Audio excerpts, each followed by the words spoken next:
pagi ini. Yuk ngopi bareng di Ngopi Pagi, ngobrol pintar pagi-pagi. Hey.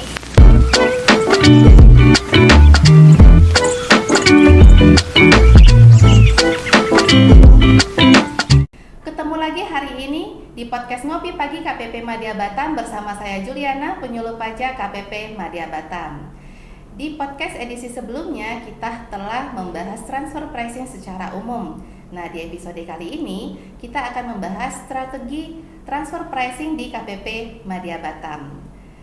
Nah, di episode podcast pagi ini kita kedatangan 3 orang narasumber yang wow, yang handal, yaitu Bapak Ahmad Amin, Kepala KPP Madya Batam, Bapak Fatul Huda, Kepala Seksi Pengawasan 3, dan Mbak Ririn Wahyuni Nasrul. Semangat pagi kawan pajak.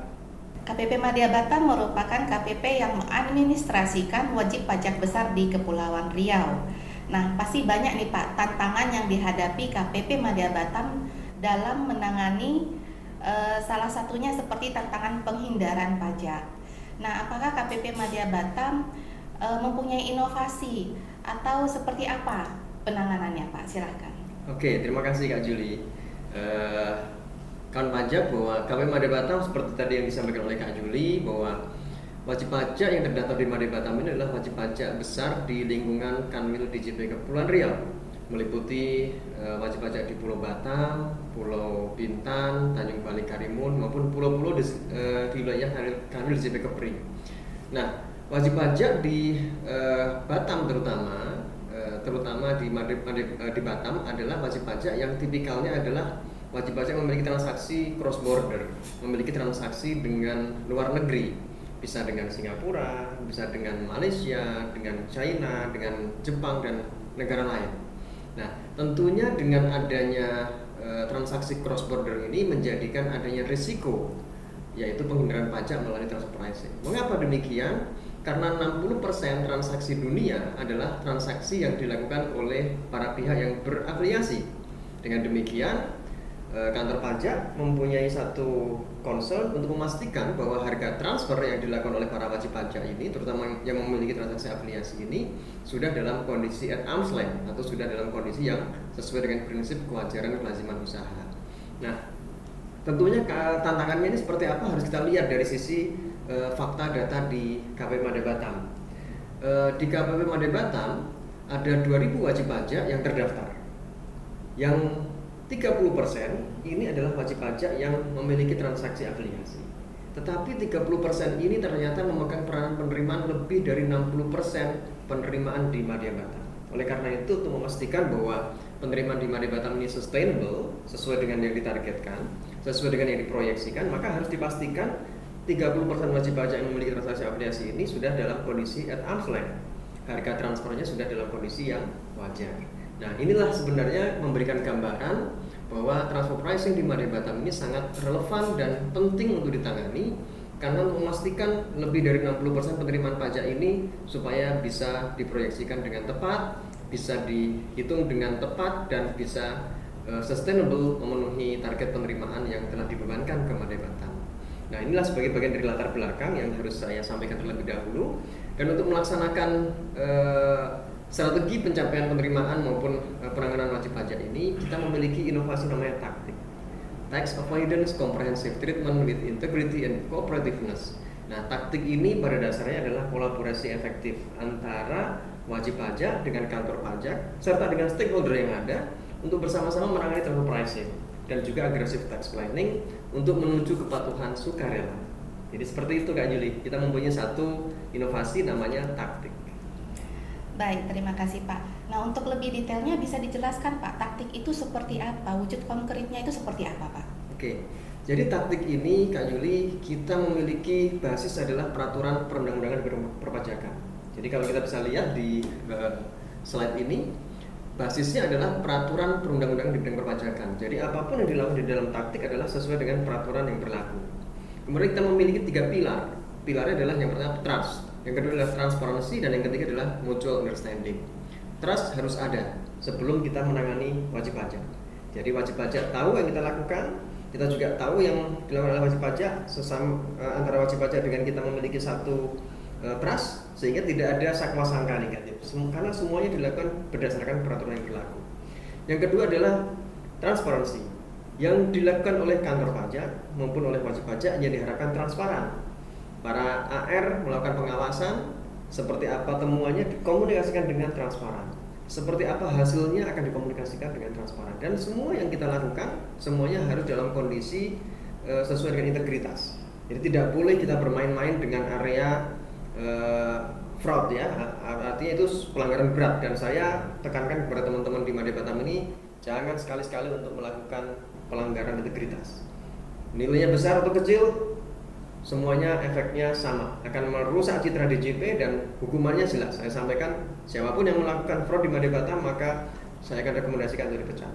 Nah, ini menjadi bagian dari komitmen dan bagian dari transparansi yang harus diketahui oleh para wajib pajak, dan kami pun mengharapkan wajib pajak transparan. Bagaimana wajib pajak men-setup harga, kemudian bagaimana kontrak-kontraknya, siapa saja yang bertransaksi harus diinfokan dengan transparan. Sehingga dengan transparansi ini akan membuat kita lebih nyaman. Dan yang ketiga adalah mutual understanding antara kantor pajak dengan wajib pajak, staf stakeholder misalnya dengan konsultan pajak, dengan asosiasi memiliki satu kesepahaman yang sama, memiliki satu understanding yang kira-kira sama, tidak ada gap, tidak ada perbedaan yang signifikan. Jadi apapun yang dipahami oleh KPP itu harus dikomunikasikan dengan baik kepada para wajib pajak sehingga wajib pajak paham apa yang sedang dibicarakan gitu ya. Misalnya ada temuan nih terkait dengan transfer pricing, wajib pajak harus tahu temuannya apa, kemudian dasar hukumnya apa, bagaimana cara menghitungnya, ini juga harus diketahui. Sehingga dengan adanya 3 pilar ini kita harapkan kepatuhan sukarela akan terbentuk.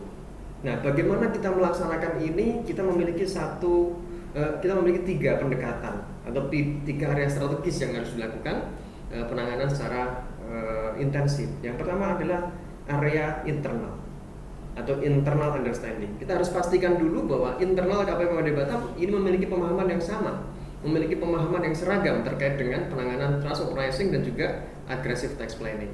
Yang kedua adalah external understanding. Kita harus pastikan bahwa pihak eksternal, wajib pajak, stakeholder, misalnya konsultan, asosiasi memiliki pemahaman yang sama juga terkait dengan peraturan yang ada dan treatment perpajakan yang diterapkan. Nah, setelah itu baru kita eksekusi dengan cara persuasif. Karena setiap kali ada koreksi transfer pricing ini harus ada komunikasi yang smooth, gitu ya. Tidak boleh kata pokoknya. KPP Madya Batam, personilnya saya sampaikan jangan sekali-sekali mengatakan pokoknya ini menurut saya, nggak boleh. Tetapi ini sesuai dengan peraturan seperti ini, menurut KPP Madya Batam seperti ini, menurut Anda seperti apa. Nah, itulah komunikasi yang persuasif. Dan jika dalam kondisi eskalatif, bisa juga nanti dibicarakan dengan para pimpinan. Artinya tidak harus diselesaikan di level AR dengan officernya wajib pajak. Saya pun ikut terlibat dalam proses penanganan transfer pricing ini, terutama pada saat kita men-settle penyelesaian permasalahan perpajakan untuk transfer pricing ini dengan pimpinan perusahaan di top level. Jadi secara sekilas seperti itu, dan untuk detailnya sebenarnya ada nih Kak Juli. Internal understanding seperti apa, external understanding seperti apa, kemudian eksekusi yang persuasif seperti apa, itu mungkin bisa saya undang Pak Huda untuk menjelaskan seperti apa sih internal understanding yang dilakukan oleh Madya Batam untuk memastikan tadi seluruh pegawai, AR, fungsional, pelaksana, para kepala seksi mempunyai pemahaman yang seragam dan sama. Silakan Pak Huda. Terima kasih Pak Amin. Kawan pajak, sebagai sobat pembelajar, kita tadi udah sama-sama paham bahwa taktik itu dibangun di atas pondasi peraturan perpajakan. Oleh karena itu di Madya Batam kami punya program yang tujuannya ada 2 sebenarnya dalam rangka taktik ini. Yang pertama adalah pemahaman yang sama, yang kedua adalah penanganan yang seragam. Bagaimana cara kami membangunnya? Setiap hari Jumat kawan pajak, di kami ada yang namanya asa gergaji. Jadi semacam Jumat ceria. Di situ kami melakukan IHT, Kak Juli, in-house training. Yang pertama kami tekankan adalah peraturan perpajakan harus benar-benar sama dipahami oleh seluruh pegawai, baik itu fungsional pemeriksa, akun representatif, pelaksana, termasuk kami sebagai kepala seksinya, sebagai board of directornya. Kami harus memiliki pemahaman yang sama, baik itu peraturan yang ada di dalam undang-undang, peraturan teknisnya, kemudian cara kami mengkomunikasinya ke wajib pajak bagaimana, itu harus sama. Nah, ketika pemahaman sudah sama, barulah kemudian kami mencoba menyergamkan langkah ke pola penanganannya bagaimana. Oleh karena itu di dalam in-house training yang setiap pekanan itu kami juga latihan kasus. Kami membuka dan menyampaikan beberapa kasus. Kalau seperti ini, kira-kira apa yang harus kita lakukan dan bagaimana mengkomunikasikannya ke eksternal maupun ke stakeholder.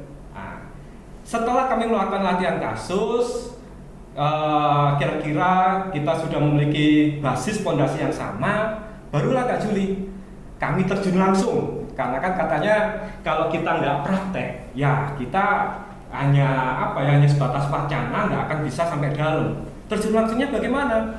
Ya, jadi kalau dalam pembahasan dilakukan oleh pemeriksa, sebagai contoh misalkan ada kasus-kasus terkait pemeriksaan pajak sebelum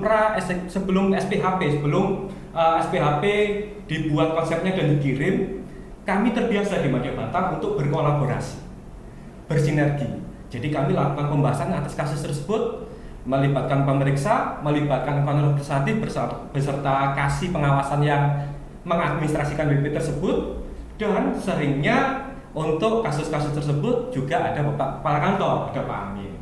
Kami sampaikan dari sudut pandang pemeriksa seperti apa, dari sudut pandang AR dan pengawasan bagaimana, kemudian suara dari Madya Batam akhirnya seperti apa, harus utuh.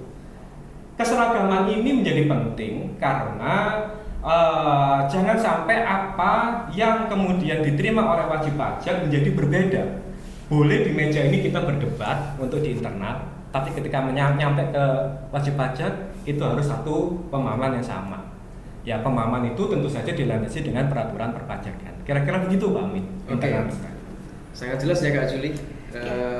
Bagaimana teman-teman di Madya Batam ini bisa berkolaborasi membentuk pemahaman yang kuat serta seragam. Intinya adalah pemahaman yang kuat dan seragam terkait dengan penanganan transfer pricing dan aggressive tax planning.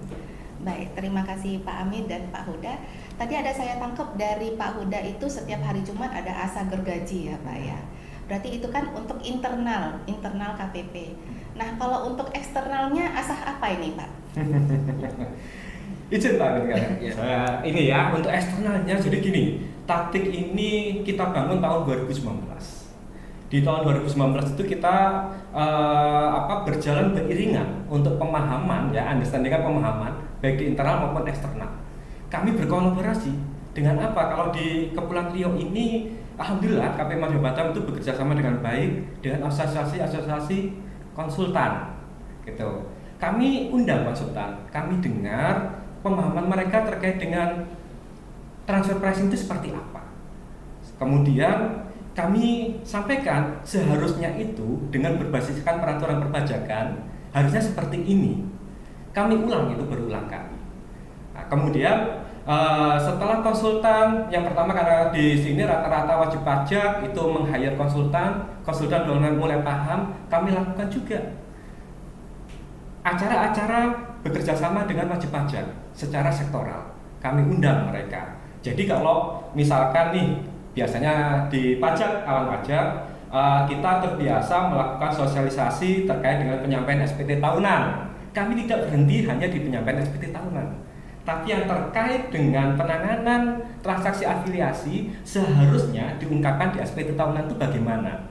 Kami tambahkan menu-menu seperti itu, sehingga wajib pajak yang awalnya penyampaian SPT tahunan itu hanya seolah-olah sebagai formalitas belaka, kemudian menjadi tahu hak dan kewajibannya. Oh, kalau punya transaksi afiliasi harusnya lurus seperti ini. Nah, seperti itu Kak Juli yang kami lakukan. Baik, terima kasih Pak Huda. Nah, tadi kan udah dijelaskan bagaimana internal understanding, external understanding. Pastinya penerapan di KPP misalnya oleh account representatif itu ada konseling.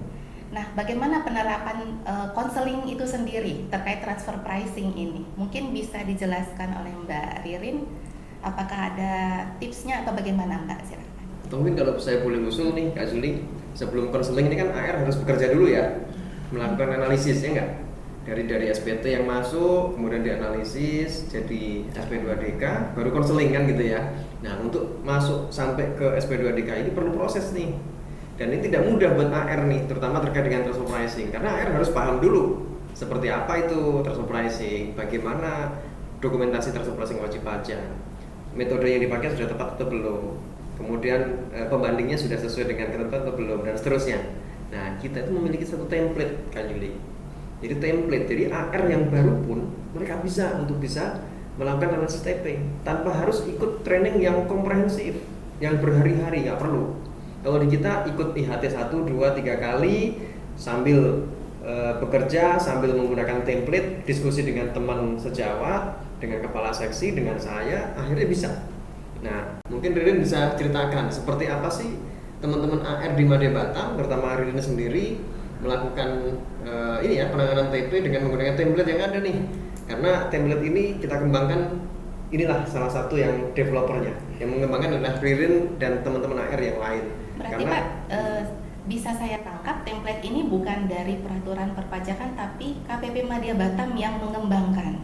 Kita kembangkan dari peraturan yang ada, tetapi karena belum ada peraturan yang mengatur khusus mengenai bentuk kertas kerjanya, bentuk laporannya dan seterusnya, kita kembangkan di sini. Jadi tetap basisnya peraturan, tetapi karena tidak ada peraturan khusus yang mengatur mengenai hal tersebut, maka kita kembangkan dan dikembangkan bersama-sama oleh para AR, para kepala seksi pengawasan, bersama-sama dengan fungsional pemeriksa juga, dan saya supervisi. Akhirnya terbentuklah satu template. Nah, seperti apa template ini bekerja? Ya mungkin bisa diceritakan ya, Rin. Silakan. Silakan Pak. Terima kasih Pak Amin, terima kasih Mbak Juli. Halo kawan pajak. Menambahkan yang disampaikan oleh Bapak Huda, oleh Pak Amin tadi, bahwa sebenarnya penanganan transfer pricing di KPP Madya Batam ini benar telah dilakukan secara masif dan terstruktur. Bagaimana yang telah kita dapat tadi, bahwa in-house training yang dilakukan kepada pegawai itu sangat intensif. Selain itu, penanganan transfer pricing dipertajam dengan adanya tools-tools, template-template yang dibangun sendiri oleh KPP Madya Batam untuk memudahkan kami, terutama para AR, dan sekarang juga para fungsional pun juga ikut memakai template-template yang telah kita kembangkan sejak tahun 2020 kurang lebih ya Pak ya. Di sini kita mulai terstrukturnya itu dari awal, dari permintaan TPDoc. Dari permintaan TPDoc kita sudah memiliki standar sendiri, sehingga wajib pajak sendiri dalam menerima dokumen yang kita sampaikan itu mereka akan sama. Setelah itu, setelah mendapatkan TPDoc, dalam melakukan penelitian atas TPDoc sendiri, transfer pricing documentation, itu kita juga AR memiliki template yang sama, sehingga yang disampaikan oleh Bapak tadi bahwa template ini kita kembangkan, kita elaborasi dari peraturan-peraturan domestik maupun internasional yang kita pelajari, kita buatlah, kita jelaskan di dalam template yang sederhana sehingga bisa dipakai oleh teman-teman AR dan teman-teman fungsional. Selanjutnya kita juga memiliki template sampai SP2DK, surat himbauan kalau bahasanya kepada wajib pajak. Setelah itu kita juga sampai kepada konseling. Setelah mendapatkan SP2DK, adanya tahapan konseling. Di tahapan konseling, kita juga nantinya memiliki template terkait berita acara dan laporan hasil dari konseling tersebut. Risalah juga ada. Oh iya juga. Selain berita acara, kita juga memiliki risalah pembahasan. Sehingga semua penanganan transfer pricing dari awal sampai akhir itu terdokumentasikan dengan baik, Mbak Juli. Iya, Dan baik. mungkin menambahkan sedikit nih Kak Juli, apa yang disampaikan oleh Ririn tadi itu dari mulai awal penyampaian SPT sampai ke pembahasan himbauan dan pembuatan berita acara dan risalah itu ada semuanya di dalam buku pengawasan transfer pricing ini. Sebagaimana episode sebelumnya saya jelaskan kawan pajak bahwa segala hal yang harus diketahui terkait dengan TP baik oleh wajib pajak maupun oleh pegawai pajak di Madya Batam ini semuanya tertuang di dalam buku pengawasan TP ini. Kami sarikan aturan-aturan yang ada baik domestik maupun best practice internasional kita tuangkan di sini, dan akhirnya ini bisa menjadi rujukan utama bagi para AR, para pemeriksa maupun para wajib pajak di Madya Batam dalam penanganan transfer pricing. Dan semoga dengan adanya buku ini mutual understanding antara kantor pajak dengan wajib pajak serta konsultan pajak maupun stakeholder yang lain ini terbentuk dengan baik.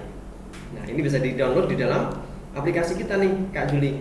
Baik, terima kasih Pak Amin. Menyambung tadi yang Mbak Ririn ya, setelah diterapkan strategi yang telah dijelaskan tadi, apakah ada kendala di lapangan Mbak dalam menangani wajib pajak? Terkait dengan penggunaannya sendiri oleh account representative, menurut saya sih tidak ada kendala yang begitu signifikan. Kita lihat teman pergantian AR di sini kan cukup sering ya Mbak. Jadi kita lihat teman-teman kita yang baru pun dalam sebulan 2 bulan sudah bisa mengikuti ritme dari penanganan TP di Madya Batam. Sedangkan kalau kendala eksternal yang kita dapatkan dari wajib pajak, karena kita memiliki keseragaman yang kita sampaikan ke WP, jadinya mereka malah kayak wonder gitu ya. Oh, pengen tahu, oh ini apa ya? Malah bertanya karena mereka diperlakukan sama. Sehingga komunikasi kita dan untuk mungkin wajib pajak yang sudah tahu juga di SP2DK kita, surat himbauan kita itu sangat jelas, sangat panjang, detail sekali.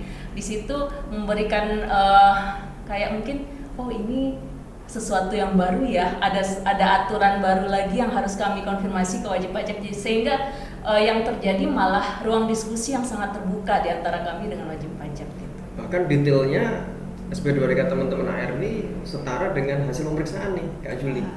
Jadi kalau hasil SP2DK ini dibahas dan akhirnya tidak ada kesepakatan di level pengawasan, masuk ke pemeriksaan, maka pemeriksaannya sebenarnya tinggal eksekusi. Confirm ya Pak ya? Tinggal confirm bisa itu sebenarnya ya, kalau memang tidak ada perubahan data informasi disampaikan oleh wajib pajak.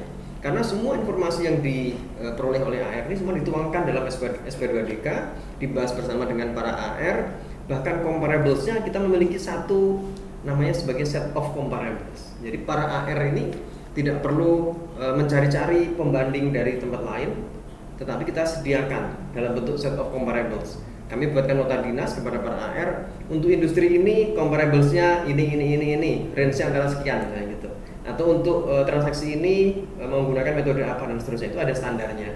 Sehingga teman-teman AR tidak kebingungan cari pembandingnya di mana ya, bagaimana diperoleh pembanding ini dan seterusnya.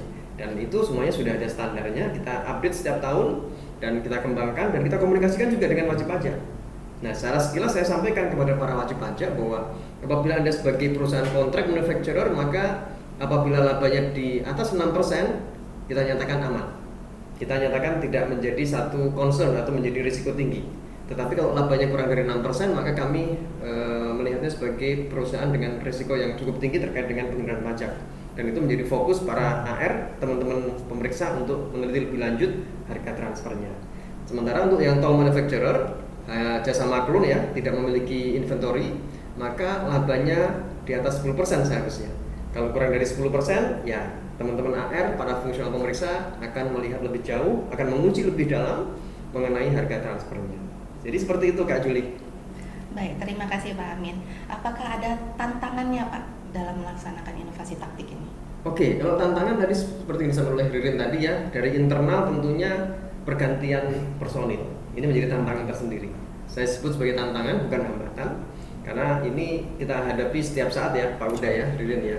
AR seringkali ada pergantian. Kalau ada pergantian berarti ada personil baru yang harus in charge menjadi AR dan harus masuk ke dalam sistem yang sudah kita bangun.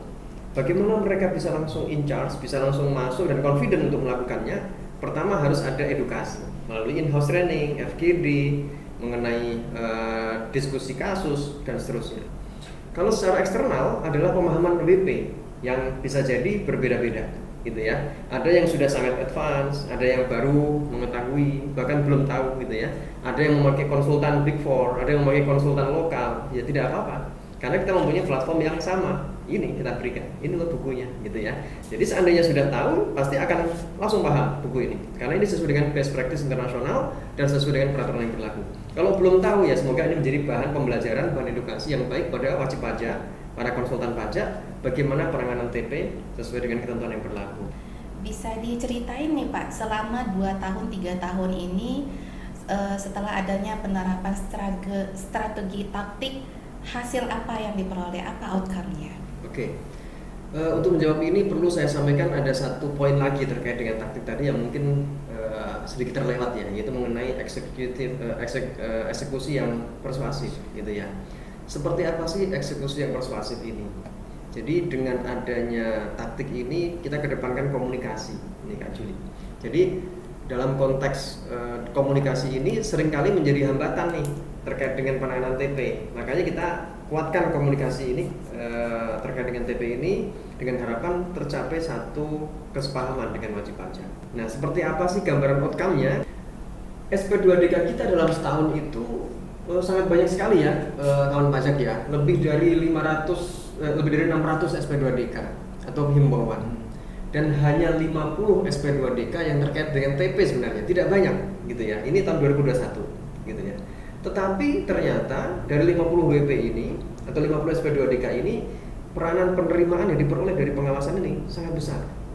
Lebih dari 83% penerimaan dari pengawasan kita ini disumbangkan atau dikontribusikan dari 50% SP2DK TP.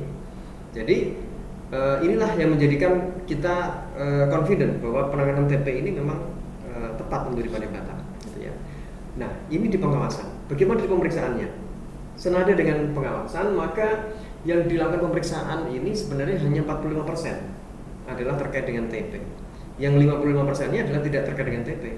Tetapi penerimaan yang diperoleh dari pemeriksaan ini, hasil SKP yang dibayar oleh wajib pajak ini menduduki 94% dari total penerimaan hasil pemeriksaan.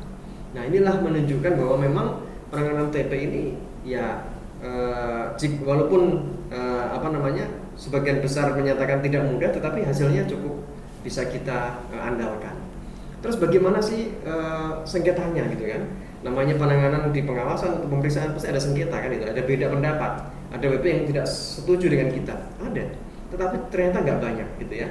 Kalau kita lihat dari sisi pengawasan, itu 84% ini setuju WP. Artinya hanya sekitar 16% yang WP akhirnya kita deliver ke pemeriksaan. Dan dari pemeriksaan sendiri itu hanya sekitar 13% WP yang akhirnya keberatan. Ada juga sih yang setuju sebagian, atau WP tidak setuju tapi dia bayar gitu ya, dan tidak keberatan, ada juga. Tetapi yang pure wajib pajak itu keberatan adalah hanya 7 WP pada tahun 2021. Walaupun 7 WP ini kan bisa jadi SKP-nya banyak ya, Pak Uda ya. Ada SKP PPH Badan, SKP PPH 23, SKP PPH 26, dan itu tiap masa kan ada. Jadi kalau dilihat kohirnya yang ketetapan yang diajukan keberatan memang banyak, tetapi tidak banyak WP-nya ternyata. Jadi sebenarnya inilah outcome yang diperoleh dari penanganan taktik ini, dan kita terus mengupayakan cara-cara yang persuasif maupun cara-cara yang kreatif untuk menjadikan para pegawai Madya Batam efektif melaksanakan pengawasan transfer pricing maupun pemeriksaan TP, dan wajib pajak pun merasa nyaman pada saat dilakukan himbauan TP, pada saat dilakukan pemeriksaan transfer pricing, dan akhirnya tercapai satu kepatuhan sukarela harapannya seperti itu. Itu Kak Juli. Baik, terima kasih Pak Amin. Nah, yang terakhir Pak, selain tercapainya kepatuhan sukarela, harapan apa yang ingin dicapai KPP Madya Batam dalam penerapan taktik ini?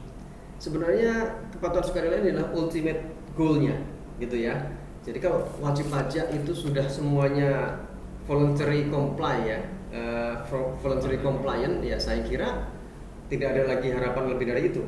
Karena kita yakin bahwa penerimaan pajak itu akan dioptimalkan pada saat ada kepatuhan yang tinggi. Ada dua faktor memang. Yang pertama adalah kepatuhan wajib pajak, yang kedua adalah ekonomi. Tetapi ekonomi kan tidak bisa dikontrol ya. Artinya kalaupun misalnya ekonominya turun, kalau kepatuhannya tetap bagus, maka walaupun penerimaan turun tetap sesuai dengan yang diharapkan. Tetapi kalau penerimaan kepatuhannya naik atau tinggi, kemudian ekonomi juga sedang bagus, tentunya boosting luar biasa, akan berdongkrak luar biasa gitu ya. Jadi kalau kita lihat dari sisi outcome penerimaan nih Kak Juli, boleh saya tampilkan ya sedikit, bahwa walaupun kita kondisinya COVID ya teman-teman, kawan pajak, penerimaan di Madya Batam ini tetap naik terus. Ini di sebelah kanan ini yang kita lihat, KPP kondisinya atau posisinya adalah dari 2019, 2020, 2021 naik terus gitu ya, growth-nya positif. Walaupun kondisinya adalah COVID pada tahun 2020 waktu 2021. Kalau kita lihat nasional ini sempat turun nih, walaupun akhirnya naik lagi penerimaan ya. Tetapi dengan adanya taktik ini, maka penerimaan di Madya Batam akan sustain dalam kondisi growth positif. Bahkan untuk tahun 2022 ini, penerimaan kita tumbuh sangat tinggi, lebih dari 25%. Ya, seiring dengan pertumbuhan penerimaan di seluruh KPP juga ya. Dan ini kita yakini bahwa ini adalah bagian dari keberhasilan atau outcome yang diperoleh dari taktik ini. Nah, ini satu hal lagi nih Kak Juli, dalam penyelesaian persuasif ya, kita juga welcome untuk bisa berdiskusi dengan prinsipal perusahaan. Jadi sepanjang memang pihak tersebut dinyatakan oleh direksi di Indonesia yang memiliki kewenangan ya, adalah pihak yang memang bisa memberikan pendapat terkait dengan wajib pajak, misalnya group head transfer pricing global di luar negeri itu ya, kita welcome untuk diskusi dengan mereka. Walaupun tetap kalau dari salah yang tanda tangan adalah direksinya gitu ya. Nah, ini kita punya pengalaman nih. Mungkin Ririn boleh ceritakan tuh pengalaman kita diskusi dengan berbagai CEO di berbagai belahan dunia ya. Terkait dengan transfer pricing ini kan itu melibatkan transaksi grup ya. Transaksi antara wajib pajak Indonesia dengan negara-negara afiliasi grupnya terletak di mana-mana, dan itu menyangkut penerimaan WP kita menyangkut juga dengan penerimaan mereka di negara lain, sehingga dari Pak Amin dari awal juga menyampaikan ke kita bahwa ini harus diambil keputusannya di tingkat level manajemen ke atas gitu. Sehingga kita pun membuat undangan konseling namanya, kita selalu langsung meminta untuk top manajemennya bisa hadir berdiskusi dengan kita. Dan thanks to COVID ya Pak ya. Jadi ada kebiasaan baru di kita, adanya Zoom meeting sehingga memudahkan kita untuk berkomunikasi dengan orang dari berbagai dunia. Sehingga mungkin dahulu kalau kita mengasih undangan ke wajib pajak, ke direktur, mungkin yang akan datang adalah direktur paling jauh ya Singapura gitu ya.